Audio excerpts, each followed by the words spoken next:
Hello everyone, Yom Tov, and hello and happy Monday to all. Welcome to everybody new who's joined us. I hope you have fun here, and hello to the rest of you, and thank you all very, very much for being here.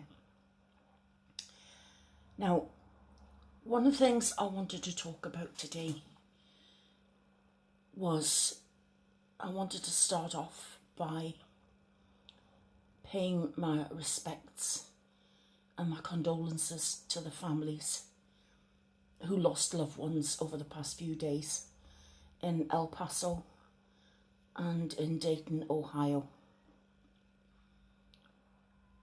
What happened to them was unforgivable. What I find very hard to forgive, in my eyes, they were all innocents. And, you know, people are saying that this should never have happened, but the truth is that it did. You know, when it came to the Ohio shooting, the perpetrator, there were signs for years, and yet nothing was done. With the one that's been described as a white nationalist in El Paso, it makes you wonder, well, if they knew that he was like that, why didn't they keep an eye on him? You also may wonder, why are the authorities keeping their eye on all the wrong people when the ones that you really should be keeping an eye on are more or less hidden in plain sight? And these are all questions that everybody's going to be having at times like this. And the people I feel the worst for are those left behind who are grieving. Because grief is a dreadful thing. All of us at some point have felt grief. And when you lose someone you love, there's a void that, you know, you often wonder, is that void ever going to be filled again? You know, I mean, in the case if you lose a spouse and that person's been the love of their life, then obviously that's a void that you don't want to fill. You feel that no one's big enough to fill their shoes for a start. And you would never want to betray a loved one. In the case of children, you can't replace them. You know, for a mother, it's the child they carried for 9 months and they brought them up. And then, for whatever reason, they're lost to them. And, you know, she may be young enough to go on and have more children. But the void of losing a child, that can't ever really ever be filled. But one thing I did want to say to you today is, I think it's important to have hope and to see light at the end of the tunnel. And this is where my personal beliefs come into play. And I just want to share them. I'm not asking that anybody believe me. I'm not asking that you all should believe what I believe in, because everyone is entitled to their own beliefs, or none, whichever. It really doesn't matter. You have to follow what gives you the most comfort. I just wanted to share with you the things that give me the most comfort. You know, that make me feel more accepting when it comes to someone who's passed. And I do have certain beliefs, and I mean, you can find these beliefs held anywhere by any really good psychic medium, or I can give you Dolores Cannon. I've been watching a lot of Dolores Cannon since these atrocities happened. And I was watching a talk that she gave the year before she died, because she passed in 2014. But I think she'd written about 17 books altogether about things to do with the afterlife and a lot of spiritual beliefs and things like that. And I was watching a talk that she gave. I was watching it yesterday, and she was explaining about there are, you know, what happens when we pass. And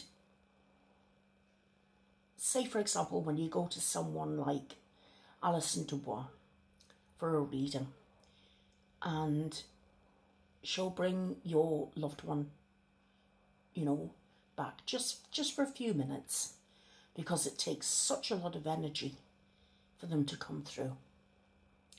And you see, the one thing that I believe is that this is just an overcoat. It's an overcoat that carries the real us, our souls. And it's true what Dolores says. When you sit beside someone who is in the process of passing away, when the spirit leaves the body, that body does change. It starts just letting go. Everything just stops. And then you literally watch everything change about them. And I firmly believe that that's because the soul has left the body. The true essence of us, our souls, you know, just lifts up and goes. And it's met, you know, as they leave, there's always someone there to greet them.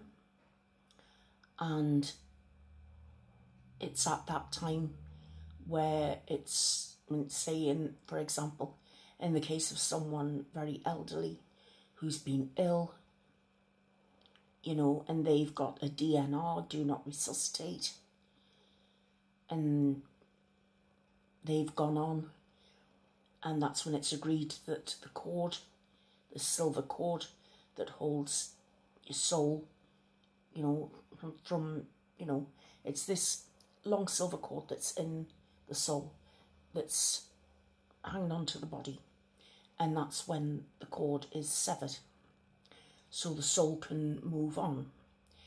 And there are 3 tiers of existence as to when we move on. Now, there's a lower tier that 99.9% of us will never go to, because that's the tier where mass murderers go, people like that, rapists,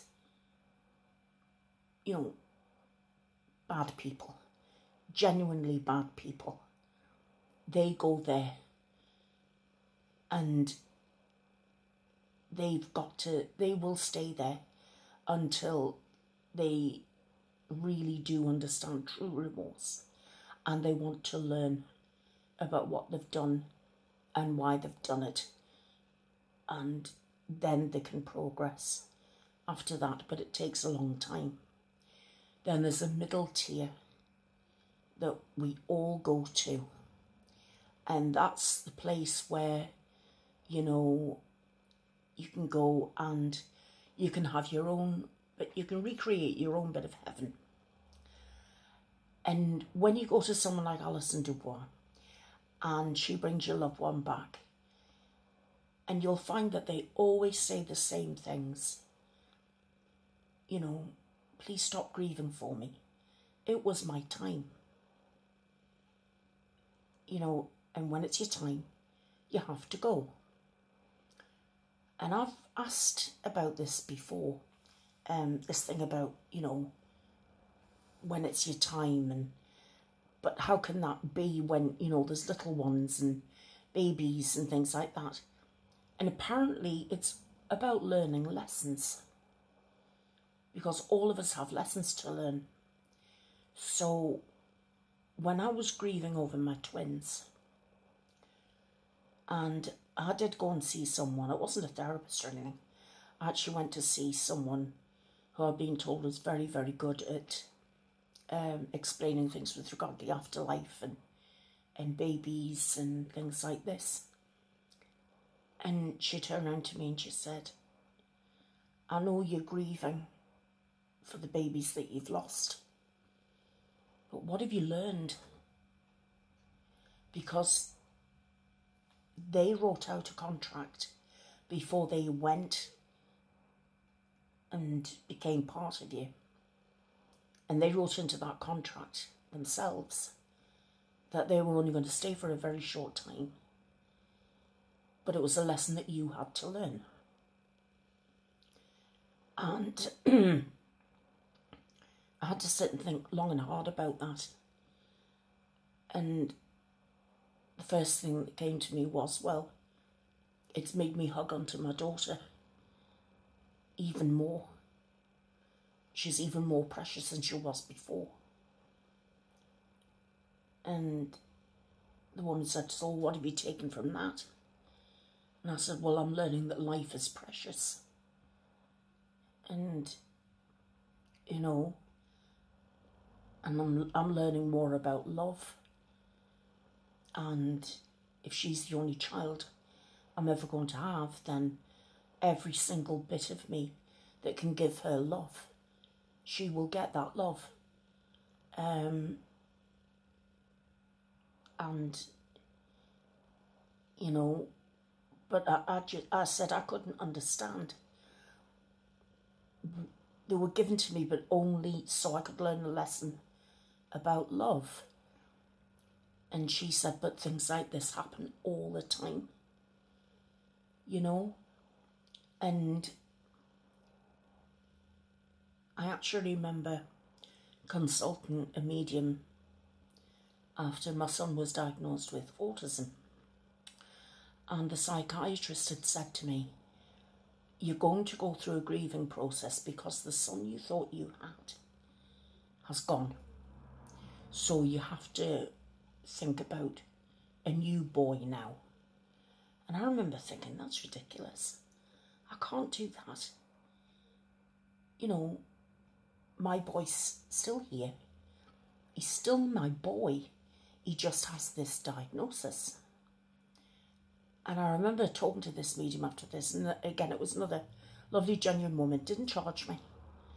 And she just said, well, since he got this diagnosis, how has it affected you? And I said, well, I'll be quite honest with you, I'm absolutely devastated, because he's reverting back to being like a baby. And, you know, it's my little Einstein, and where's he gone? And all of this. And she said, yes, but what you've got to understand is before he came back, you know, before his soul came back into, you know, as your son is now, he wrote into his contract that he was going to have this disability in order that not only would he learn from issues from his past life, but he would be teaching you things as well, and anybody else who came into contact with him. He will be teaching them things, because we all teach each other. You know, even online, when you think about it, every interaction that we have, we're learning things about each other, and we're even exchanging information about subjects that we probably didn't know about before. So we're all learning from each other. And she said to me, well, think about it, you know, logically. Now you've got this diagnosis about your son, what are you going to do with that? And I just said, well, if I thought I loved him before, I love him even more now. But I want to learn as much as I can about this condition, so that if I ever meet any other parents, we can talk to each other and then they won't feel alone. Because right now I feel incredibly alone. I said, and I'm going to find all the books, I'm going to get all the information so that I can help my boy. And by helping him, I'm going to be helping me, and the family, how best to look after him and to help him make progress, but in his time and on his terms. Because I learned very, very early on, especially with my son, that one size does not fit all. And I think it was about that time that I started using that phrase, one size just does not fit all. Because we are all individuals, and there are actually no two autistic people the same. They may share the basic characteristics of autism, but within that, they'll do things their way. Now, you'll probably find, someone of the same age, girl or boy, doing something similar, but they'll have another different way of doing it. But they're still falling within the whole thing about that's making them autistic. They share the same characteristics with regard to imagination, language, social interaction, all that sort of thing. So she said, so that's what you figured out. You've given birth to this baby boy, and you've looked after him, and you've loved him, and then things have changed, and now he's been diagnosed with this lifelong disability, and now you're on another learning path. So I got that out of it. And when my daughter was a baby and it was discovered that she had these problems with her eyes, and I remember thinking, God, why did you pick on my child and all this sort of thing? And it took me back to thinking, well, hang on a minute. Her soul made this contract that she would go through this. And it's all about learning. So, and I know this is where it gets difficult. And I know there are grieving families out there. But the one thing that brings me comfort is the fact that every single person that was lost, okay, they didn't need to lose their lives on the act of one evil, selfish man. Two evil, selfish men. But they wrote this into their life plan. They wrote it into their life contract, that they would only be here for a certain period of time. And when that time was up, it was time to go home. And while they're here, they've interacted with people, they've touched people's lives. I'm absolutely certain 9 times out of 10 for the better. They've enabled other people to have happier lives. They've brought joy into people's lives. And as the grieving becomes less acute and people are able to think about their loved ones and start to smile and laugh again and not feel guilty that they really should be grieving, it's good to remember them with smiles and laughter, because now they are out of all pain. Because I'll tell you this, what I really do believe in. I believe that this is hell. Dolores Cannon said that when I was listening to her yesterday. But I've believed for years that this earth that we live on is hell. I don't believe there's a place where it's filled with fire and brimstone and a man with a forked tail and a pointy stick. Sorry, I don't.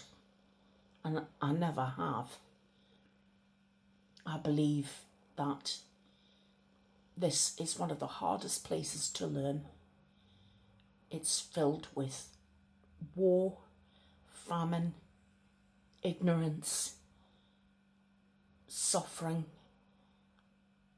I mean, everywhere you turn, there's something that can tug at your heart that you know is wrong and you're powerless to do anything about it.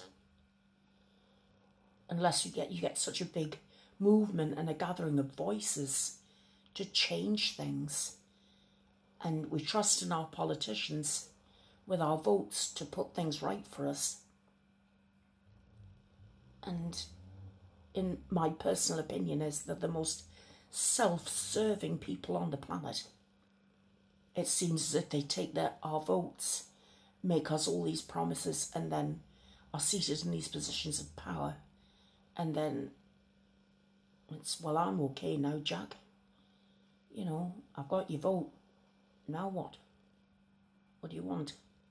That's all I wanted from you was your vote. And all the promises they made, like pie crusts meant to be broken. So I don't think I'm making a very good job of it, but what I'm trying to do is to bring some hope. To say that, like I said earlier, we've all experienced the loss of a loved one. And we've all known grief.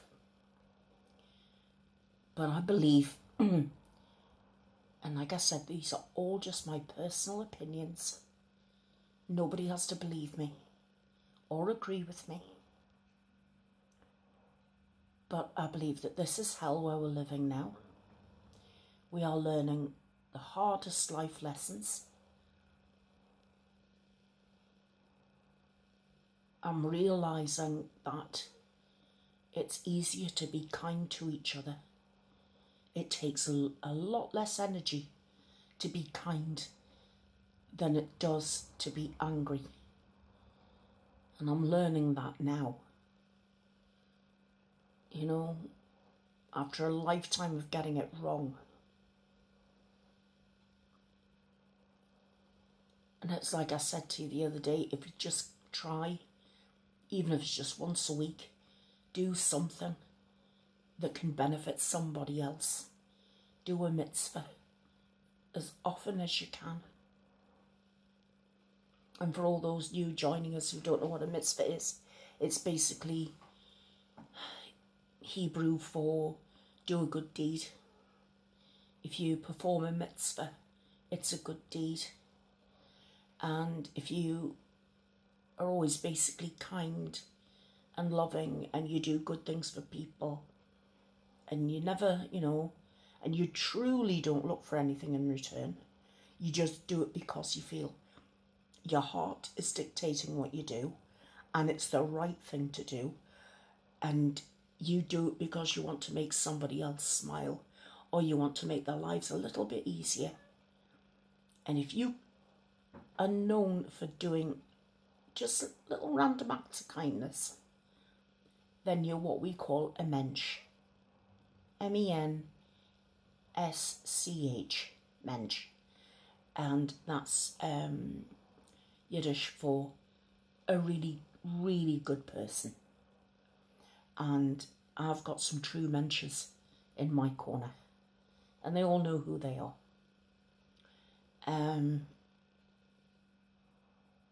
But I do want to bring some hope. I do believe that the loved ones that have been lost, it was their time to go. They'd already planned it. Of course, the one thing is you're never allowed to remember these things. Because if you remembered it all, you'd be clawing your way to get back home. Rather than, I'm not going down to that earth. What, down there? You've got to be joking. But it's the only place where you can learn life lessons in order to progress. Because you can't spend your life on the karmic wheel.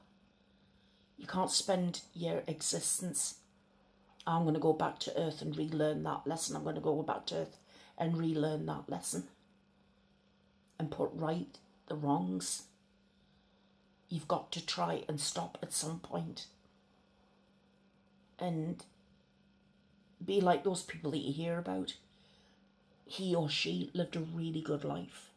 They were always doing things to help other people. Nothing was ever too much bother for them. And when they passed, what a huge void there was in the community, because that person was a true mensch. And I think that's what we all probably could try aiming for, you know, because life is very short. And I know I've got to come back again and again until I get it right. But I hope that one day I'll be allowed up to the top tier over there, where I can just spend my eternity learning, because that's what you can do on the third tier. There's so many places you can go where you could literally spend eternity, in libraries and learning centres and things like that, where every query you've ever had, every question is answered. That's my idea of heaven. You know, and I'm not saying not with my family, not with my loved ones, but if I was asked personally, what's your idea of heaven? It would be, I want to go to a place where I can sit and learn from the greatest minds and just listen to them, and then ask questions that I can't get the answers to in this lifetime, for them to say, oh, well, this happened because of this reason. And then, oh, okay, that's great. And then increase my own knowledge, because I love to learn anyway, you know. So the ones we've lost are now on the other side. They are back home where they came from. They are out of all pain. And you'll hear stories of the wonderful people who were taken. And if you hear how wonderful they were and all the great things that they did while they walked on this earth, then maybe we could take a leaf out of their book and maybe try and copy some of the things they did. You know, like I was talking about the other day, giving a bit more to charity, doing someone's shopping, washing someone's windows, taking the dogs out for a walk, popping in to see an old person to make sure they're not too lonely. You know, read them a story, read them the newspaper, talk to them about life, the universe and everything. You know, tell them, well, I can stay for an hour, but, you know, or I can stay for half an hour. But you'd be surprised what that could do to somebody who never sees a living soul. So I'm going to end this by saying, I do send my deepest condolences to those left behind. And my heart feels heavy and sore for their grieving. But I want to let them know that their loved ones are safe. They are healed of any wounds, and they are happy. And they don't want their loved ones to grieve. They want them to know that they're okay. And it was their time. And that's the hardest thing to ever hear, that it was, even though some of them were so young, but it was their time. They wrote this. They understood that this was going to happen. And it was all for them to learn a lesson and for others to learn lessons. And that was basically all I wanted to say today. And take this opportunity to say, I know I've never met any of you, but you know, you're all becoming extremely dear to me. And I do care about each and every one of you, even those who've never spoken, because you came here and you subscribed and you've stayed. And for that alone, I care about you. So if you do ever want to talk to me, you'll get a great big welcome. I never ignore anyone. Just ask the others. I never ignore anybody. You want to talk to me, my Twitter's there. So, anyway, I hope you enjoy your Monday, guys. And I will see, hopefully, some of you on Wednesday for folklore. And I will see some of you on Friday night for our spooky sessions. So enjoy the rest of your week, guys. Speak to you soon. I love you. Bye-bye.